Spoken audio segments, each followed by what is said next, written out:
Imagine a day when the heavens open and divine light tears the night apart, confronting 1,000-year darkness. There, the Virgin Mary will be clothed in the sun, and Saint Michael, the archangel, will hold a flaming sword, leading the army of light, ready for the ultimate battle to protect humanity. May 8th is not an ordinary day. It is a rift in time. A portal opens into the invisible realm, where seemingly disparate events suddenly connect like links in a divine plan. Is this a coincidence or a warning from heaven? A bell rings in your soul, making your heart beat faster, a premonition of a spiritual battle approaching. Take a journey through the cold, rocky layers of history from the 5th century to the white smoke rising from the Vatican Dome in 2025 to unlock the terrifying secret hidden on May 8th. In 492, Saint Michael the Archangel appeared on Mount Gargano. Let's start over 1,500 years ago in the cold darkness of a cave on Mount Gargano in the Italian region of Puglia. In 492, a shepherd named Garganus was herding his sheep across the desolate slopes when he heard a thunderous roar. His heart pounded and sweat broke out as he saw a vision that brought him to his knees. Saint Michael the Archangel, the fearsome warrior of God, stood there with a flaming sword and soul-piercing eyes. "I am Michael the Archangel," his voice echoed. This place was to be a holy place to honor God and the angels. But this was not a friendly greeting. This was a declaration of war. Saint Michael did not appear to console. He came to warn that evil was lurking and that humanity needed protection. This event is recorded in the book of the apparition of the Archangel Michael on Mount Gargano that shook the entire Christian world. The cave on Mount Gargano became a sacred fortress where the faithful flocked to ask Saint Michael to raise his sword, to protect them from the forces of darkness they did not dare to name. And what's more, what makes you wonder why May 8th was chosen to commemorate this apparition? Why is there a secret hidden in this day? A secret that only those who dare to look into the darkness can understand? The story does not end here. Centuries later, May 8th would resound like a bell signaling a spiritual storm. In 589, King Reccared I and the Third Council of Toledo marked a turning point in Spain. Catholicism quickly moved to the kingdom of the Visigoths in Spain in 589, where another event changed the course of Catholic history on May 8th. King Reccared I, a former Arian, a church that denied the divinity of Jesus, convened the Third Council of Toledo and publicly declared his rejection of Arianism and his acceptance of the Catholic faith. This was not just a personal decision. It marked the conversion of the entire kingdom of the Visigoths to Catholicism, laying the foundation for Spain to become a strongly Catholic nation for centuries to come. But beware, this conversion was not peaceful. The Arians fiercely opposed, and blood was shed in religious conflicts. Reccared I, with the support of the Catholic bishops, fought to unite the kingdom under the banner of the true faith. May 8th, when the Third Council of Toledo opened, became a milestone of triumph, but also a reminder that the Catholic faith is often defended at great cost. Could this event be another sign linked to Saint Michael, the warrior defender of the Church? On May 8th, 1373, Julian of Norwich's vision was a prophecy of suffering and hope. Fast forward to 1373 in medieval England. A woman named Julian of Norwich, a Catholic mystic, had an experience that shocked the Catholic world. On May 8th, while lying on her deathbed, Julian received 15 divine visions and another the next day. They were about the Trinity, the passion of Jesus, and the infinite love of God. These visions are recorded in the book 16 Revelations of Divine Love, one of the first theological works written by a woman in Catholic history. But here's what makes you shudder. Julian's visions are not just about love.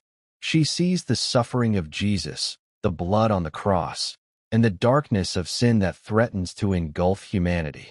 Yet she also heard the comforting words that all would be well and all would be well. Was Julian's vision on May 8th a prophecy that this day would be a day of both suffering and salvation? A reminder that Saint Michael and Mary would guide us through the darkness. Fast forward to 1630 on a dusty road in Argentina, where another miracle brought an entire nation to its knees and begged for forgiveness. A small statue of the Virgin Mary, being transported from Brazil to a farm in Argentina, suddenly became as heavy as a mountain. No cart, no human effort could move it. The people were terrified, trembling before the supernatural force. They understood that this was no ordinary event. Mary had chosen the land of Lon to reign as a queen with her banner raised high. News of the miracle spread like wildfire.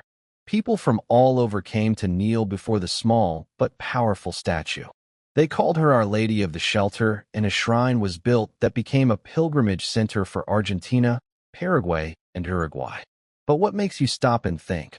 Why did she choose this time and place? Was she preparing for a mysterious mission? A mission that would be revealed on May 8th. Remember that May 8th was later chosen by the Catholic Church in Argentina as the feast day of Our Lady of the Shelter. The miracle was celebrated in 1630 and devotion grew. But the story of Our Lady of the Shelter was not over. Another century, another pope, and another secret would make this day more terrifying than ever. In 1884, the terrifying vision of Pope Leo.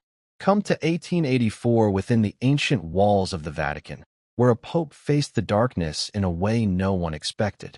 Pope Leo XIII, known for his devotion to the Blessed Mother and the Rosary, experienced a moment that left him trembling with fear.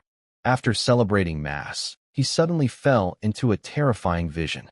Satan, the ancient enemy of humanity, was launching an unprecedented attack on the Church. In the darkness, he saw the Archangel Michael raising his sword, ready to fight to protect the people of God. This vision haunted Pope Leo XIII so much that he could not keep silent. He ordered the writing of the Litany of the Archangel Michael, a powerful prayer to fight against evil. Since then, this prayer has been recited after every Mass around the world as a spiritual shield against the darkness. But notice, Pope Leo XIII did not only see the Archangel Michael, he also understood that the Virgin Mary, Queen of the Angels, was the key to defeating evil. He promoted devotion to the Blessed Mother globally from Fatima to Lourdes and even in Lujan. The question sends shivers down your spine. Was Pope Leo's vision a prophecy of a spiritual battle that would break out on May 8th? Was he preparing the Church for a storm humanity was not ready to face? Read on, because the mystery is about to get even more terrifying. In 1887, Our Lady of Lujan crowned a declaration of war. 3 years after the terrifying vision of 1887, Pope Leo made the Catholic world hold its breath again. He issued a decree to crown the statue of Our Lady of Lujan, an act that symbolized the Church's official recognition of her sacred role in Argentina. A golden crown, sparkling with divine light, was placed on the statue's head on May 8, 1887. Thousands of people knelt and cried as they watched their queen crowned. But this was more than a ritual, it was a declaration of war. Pope Leo XIII, who saw Satan attack the Church, seems to be sending a message. Our Lady of Lujan, along with Archangel Michael, will be the warriors who lead the Church through the darkness. The choice of May 8th, the anniversary of the apparition of Saint M on Mount Gargano, is no coincidence. It serves as a reminder that Our Lady and Saint Mao are joining forces to confront a threat that humanity cannot foresee. Ask yourself why Pope Leo XIII chose this date. Is he trying to warn us that May 8th is a fateful crossroads where light and darkness will confront each other? In 1894, Tran Phuc Clara Fey, the protector of poor children. Also on May 8th, but in 1894, another event brought glory to this day. Blessed Clara Fey, founder of the Poor Sisters of Jesus, died in Simpelveld, Netherlands. Born in 1815 in Aachen, Germany, Clara devoted her life to educating and protecting poor children in an environment steeped in faith. Her order, founded in 1844, received praise from Pope Pius X and official approval from Pope Leo XIII in 188. But Clara's story is not all about charity. During the anti-Catholic cultural camp in Germany, she and her sisters were forced to leave Aachen in the face of persecution and danger. Her death on October 8, 1894, serves as a reminder that those who defend the faith often pay a high price. Could Clara's passing be another sign of the protective mission of Saint Michael and Our Lady of Loan on this day? 2025, Pope Leo XIV's final sign. Now comes the moment that makes the entire Catholic world stop in its tracks. On May 8, 2025, in the white smoke rising from the chapel, a new pope is announced. Cardinal Robert Francis Prevost takes the name Pope 14 Sierra Leonean Leones. But what makes people stop is not only the name Leo, which reminds them of Pope 13 Sierra Leonean Leones, but also the day he was elected. May 8th, the day of Our Lady of the Sheep, the day of Saint Michael on Mount Gargano, the day when the sacred mysteries seem to shout to us. Prepare yourself, imagine the scene. Millions around the world watch the Vatican, their hearts pounding as Pope 14 Sierra Leonean Leones steps onto the balcony of St. Peter. He raises his hand in greeting, and his first words are "Peace be with you." But behind that gentle smile, is he on a secret mission led by the Virgin Mary and Saint Michael? Is his election on May 8th a sign that the Church is entering a period of terrible trial, where evil will strike its final blow? Posts on X exploded with terrifying speculation. One wrote, "May 8th is a warning from God.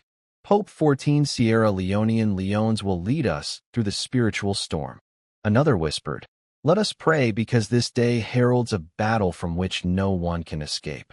Are these words mere fanaticism, or have they touched a truth that should shake us? The meaning of May 8th. A warning or a sign of salvation? Let us look back at this journey through time. In 492, Saint Michael raised his sword on Mount Gargano. In 589, Ricaret I brought Spain into the arms of Catholicism. In 1373, Julian the Norwich saw suffering and hope. In 1630, Our Lady of Lourdes performed a miracle. In 1884, Pope Leo XIII faced Satan. In 1887, Our Lady of Loan was crowned. In 1894, Blessed Clara Ph. went as a witness. And in 2025, Pope Leo XIV stepped onto the throne of St. Peter. All on May 8th. Do you dare? Call this a coincidence? In the Catholic faith, everything is in God's providence. May 8th is a warning, a call, and a promise. Our Lady of Loan and Saint Michael are joining forces to protect us. Julian of Norwich reminds us of love in the midst of suffering. Clarify teaches us to sacrifice for the poor. And Pope Leo XIV may be the one to lead the Church through the final storm. But what keeps you up at night is whether we are living in the times that Pope Leo XIII foretold, when evil is ready to engulf the world. May 8th is not just a story from the past. It is a call for the present and an open door to the future. Our Lady of Lugiazui is looking at you with gentle but urgent eyes, calling you to take up the rosary. Archangel M stands by you. His sword is ready to protect you from the darkness. And Pope Leo XIV, the Pope of our time, is leading the Church into a new and challenging chapter. But the final question is for you. What will you do with this mystery? Will you ignore it as just a story? Or will you kneel in prayer and prepare your heart for what is to come? The choice is yours. But remember, in the battle between light and darkness, there is no room for indifference. Share this story with those you love. Pray to Our Lady and Archangel M, and continue the story of May 8th with your own life.